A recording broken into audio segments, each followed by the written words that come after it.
हरे कृष्णा। मेरे प्यारे सनातनी भाइयों और बहनों, स्वागत है आपका इस दिव्य कथा यात्रा में।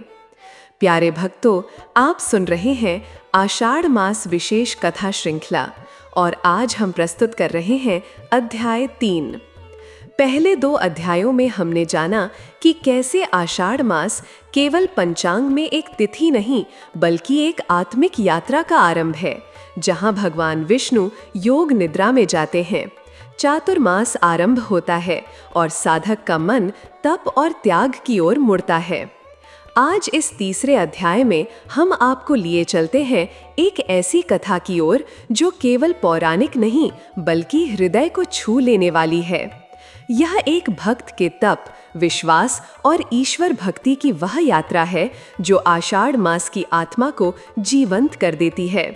तो आइए बिना देर किए आरंभ करते हैं आज का ये अध्याय 3, एक दिव्य भक्त धनराज की उस अनकही कथा के साथ जिसने केवल भक्ति के बल पर भगवान के दर्शन पाए। भक्तों, आज मैं आपको एक ऐसी पौराणिक कथा सुनाने जा रही हूँ जिसे सुनते ही आपके हृदय में आषाढ़ मास का पूर्ण भाव जाग उठेगा। यह कथा है एक साधारण किसान की जिसका नाम था धनराज। धनराज एक सीधा साधा लेकिन अत्यंत श्रद्धालु व्यक्ति था। वह आषाढ़ मास की प्रत्येक एकादशी को उपवास रखता, तुलसी जी के समक्ष दीप जलाता और भगवान विष्णु को पत्तों से बनी थाली में भोग अर्पित करता। धनराज की कोई संतान नहीं थी। उसकी पत्नी सुगंधा भी उसी की तरह धार्मिक प्रवृत्ति की थी।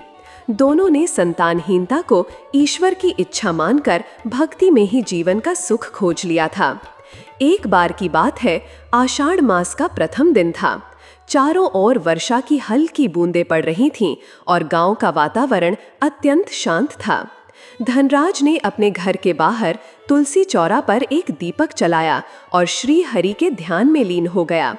तभी एक वृद्ध साधु वहां आए।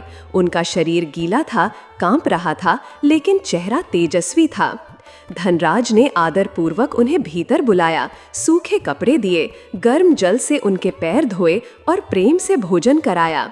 भोजन के उपरांत साधु मुस्कुराए और बोले, हे पुत्र, तू धन्य है। वर्षा के इस आरंभ में जब लोग अपने सुख की चिंता में लगे हैं, तूने एक तपस्वी को भगवान मानकर सेवा दी। बता, क्या चाहता है तू? धनराज ने हाथ जोड़कर विनम्रता से कहा, महाराज, मेरे पास सब कुछ है। एक सहधर्मिणी, एक घर, एक खेत और सबसे बड़ी बात, ईश्वर की भक्ति। बस इतना आशीर्वाद दीजिए कि मेरी भक्ति कभी क्षीण न हो। साधु हंसे और बोले, साधारण जन संतान मांगते हैं, सुख संपत्ति मांगते हैं। तू ईश्वर से केवल भक्ति मांगता है। अतः मैं तुझे वर देता हूँ कि इस आषाढ़ मास के चातुर्मास में तू जो भी व्रत, जप, ध्यान करेगा, उसका 100 गुना फल तुझे प्राप्त होगा। और जब देवोत्थान एकादशी आएगी, तब स्वयं भगवान विष्णु तुझे दर्शन देंगे। धनराज की आंखों से अश्रु बहने लगे। उसने उसी क्षण से अपने हृदय में ये भाव धारण किया कि हर दिन भगवान के लिए अर्पण हो, हर सांस केवल नाम जप में लगे। वह प्रातः उठकर स्नान करता, तुलसी पर जल चढ़ाता और श्री हरि को फल, फूल, अन्न अर्पित करता। दिन बीते, रातियां बीती, आषाढ़ मास अपने पूर्ण सौंदर्य के साथ चल रहा था। और फिर वो दिन आया, देव शयनी एकादशी। वह दिन जब श्री हरि क्षीर सागर में शयन हेतु जाते हैं।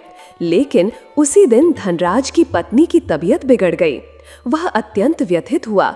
एक ओर व्रत, नियम, पूजा और दूसरी ओर पत्नी का जीवन संकट में। उसने भगवान से विनती की, हे विष्णु, यदि मेरे आषाढ़ मास की सेवा ने आपको तनिक भी संतुष्टि दी हो तो मेरी पत्नी की रक्षा कीजिए। रात्रि को जब वह थका हारा तुलसी चौरा के पास बैठा था, तभी एक प्रकाश पुंज वहां प्रकट हुआ। एक दिव्य स्वर गूंजा, हे धनराज, मैं तुझसे प्रसन्न हूँ। तेरे व्रत, तेरी सेवा, तेरे त्याग ने मुझे बाध्य किया कि मैं योग निद्रा से पूर्व तुझे दर्शन दूं। तुझे धन नहीं, संतान नहीं, मान नहीं चाहिए। तुझे चाहिए केवल भक्ति, और यही तेरी सबसे बड़ी पूंजी है। जा, तेरी पत्नी स्वस्थ हो चुकी है। धनराज भागता हुआ अंदर गया और देखा कि उसकी पत्नी गहरी निद्रा में थी और उसका चेहरा तेज से चमक रहा था। उस रात दोनों पति पत्नी ने केवल एक ही बात की, हमने भक्ति से भगवान को पा लिया। कहते हैं जब चातुर्मास पूरा हुआ और देवोत्थान एकादशी आई तो धनराज को गांव भर में एक दिव्य तेजस्वी व्यक्ति के रूप में जाना जाने लगा। कोई उसे ऋषि मानने लगा, कोई तपस्वी, लेकिन वह स्वयं को केवल भगवान का सेवक कहता रहा। यह कथा हमें यह